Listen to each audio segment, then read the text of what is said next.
I realized that to do good portraits, I have to have the time to really look at it, really see what I'm doing. Sometimes I just stand and stare at it, and it's even rather pleasurable. That's what happened. That's the way it happened. Hello there.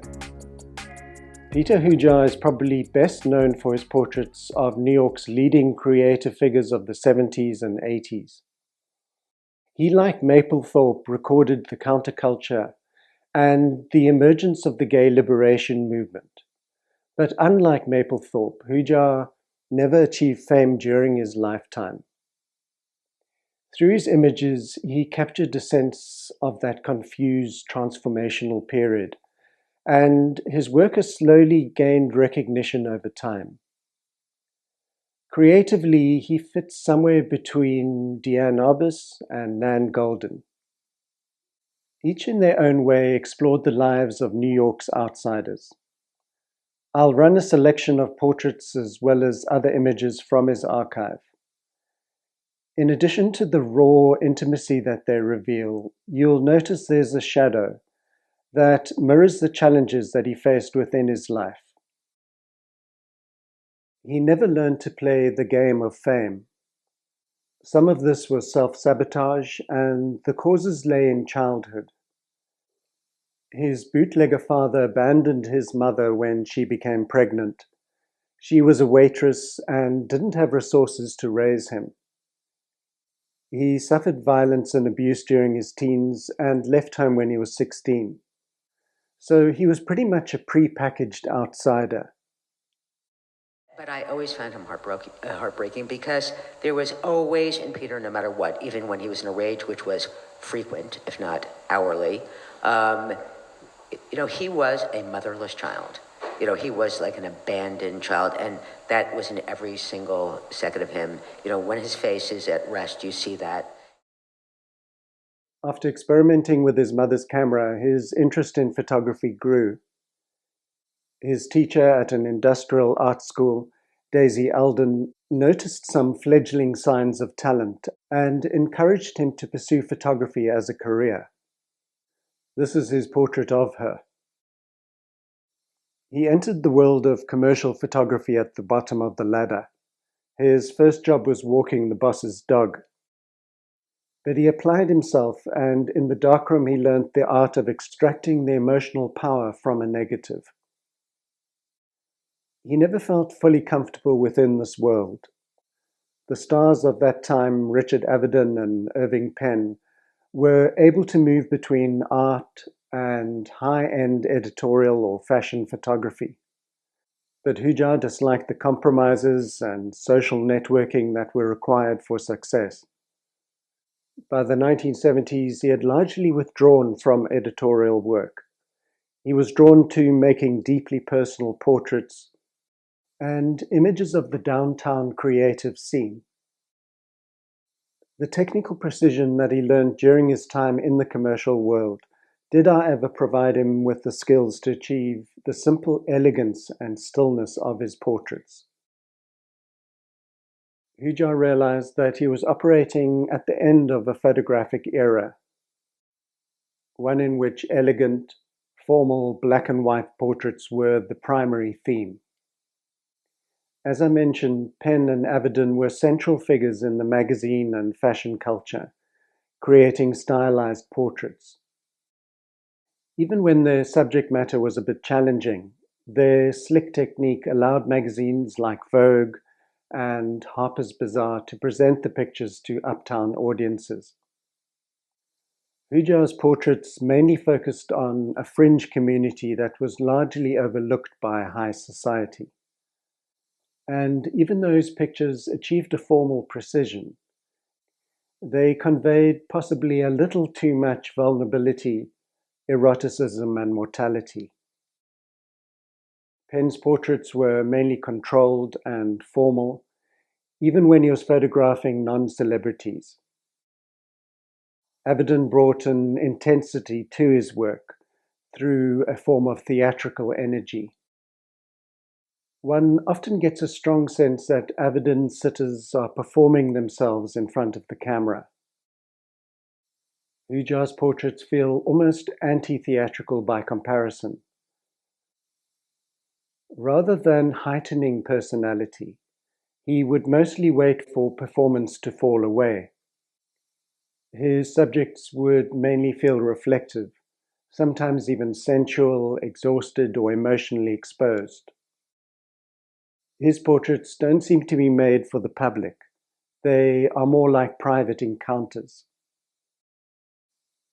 By the 1980s, the emphasis in photography in general began to shift away from formal elegance. Photographers were less concerned with refinement and more drawn towards the lived experience. Nan Goldin engaged with the same sectors of society as Hujar, but her aesthetic was very different. She was working in color, used flash, and had a loose snapshot style. Instead of isolated portraits, she built sequences and slideshows that took on the form of visual diaries. She was very much a participant in the process, while Hujar's pictures, even at their most intimate, maintain a sense of distance and contemplation. This was a very different era in which there was a collapse of distinction between public and private lives. Photography was also becoming more democratic. Goldin's generation embraced portable cameras, informal artist publications, and exhibitions in alternative spaces. Susan Sontag was Hujar's friend, and at an early stage she recognized a depth to his photography. In this portrait of her lying on a bed, he manages to capture her intellectual intensity together with an emotional reserve.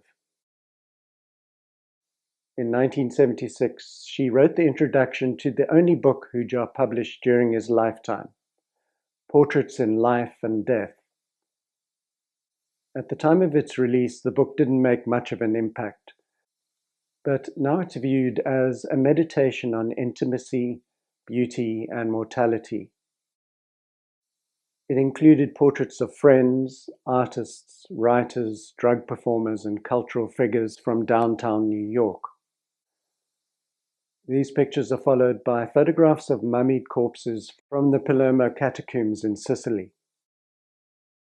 By including these two dissimilar subjects, he's saying that we live in close proximity to and are all touched by death. This representation of the human condition, in retrospect, seems prophetic, because almost all the people he photographed would soon be impacted by the AIDS epidemic. Susan Sontag wrote in her introduction, "Photography converts the whole world into a cemetery." The book doesn't, however, sink into indulgent morbidity. There's a tenderness to his work as he highlights the individuality of each of his subjects. A 1974 interview between Hujar and a writer called Linda Rosenkrantz became the basis of a 2025 film called Peter Hujar's Day. She had been working on a project in which artists and cultural figures described in great detail how they spent a single ordinary day. This conversation took place before the devastation of the AIDS crisis, so their interaction feels casual and ordinary. In retrospect, the film becomes a document of a vanishing culture and the loss of an artist in his prime. The film helped to reposition Hujar culturally as a distinctive voice of that period. It allows viewers to appreciate his intelligence and shifted him from being a cult figure from queer art history to being a significant portraitist of the last century. Another writer and friend, Fran Lebowitz, had this to say about Hujar. He would get on these kicks, I remember he once decided that the reason that he was not succeeding as a photographer was because his first and last name began with different letters. And that all the people who succeeded in life, their first and last name began with the same letter. And he would give you like lists of the people. At the moment, the only one I remember was Marilyn Monroe. And he would believe this was happening, and this is why that was happening. The show that he was supposed to have fell through because the person's name, the numbers and the letters did not correspond correctly, and that's why the show fell through. And I said, maybe because you broke a bar stool over his head. Maybe that's why the show fell through. He had a horrible temper, Peter, and especially if someone was trying to help him. He once told Leibovitz that he had probably had sex with 6,000 men, but he hadn't much enjoyed it. He explained that it was just a way of getting close to people. Some of his pictures are about sex and very little more than that, but mostly he used sensuality and eroticism to bridge the gap between himself and his sitter.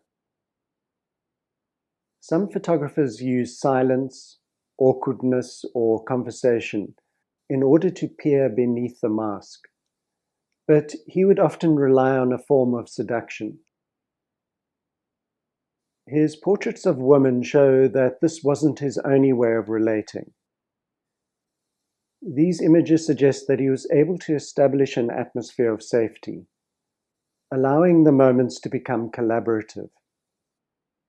Within this setting, the women felt comfortable enough to allow themselves to be emotionally exposed. Hujar's name mainly crops up as a sidebar during discussions on Robert Mapplethorpe. They were contemporaries, both gay photographers working in New York in the 1970s and 80s, both photographing queer culture, eroticism, and bohemian life. But they embraced almost opposite ideas of what photography should be. They were keenly aware of each other's work and shared a number of sitters, but they didn't actually like each other. There seemed to be two camps within the Lower East Side community. You were either aligned with Hujar or followers of Mapplethorpe.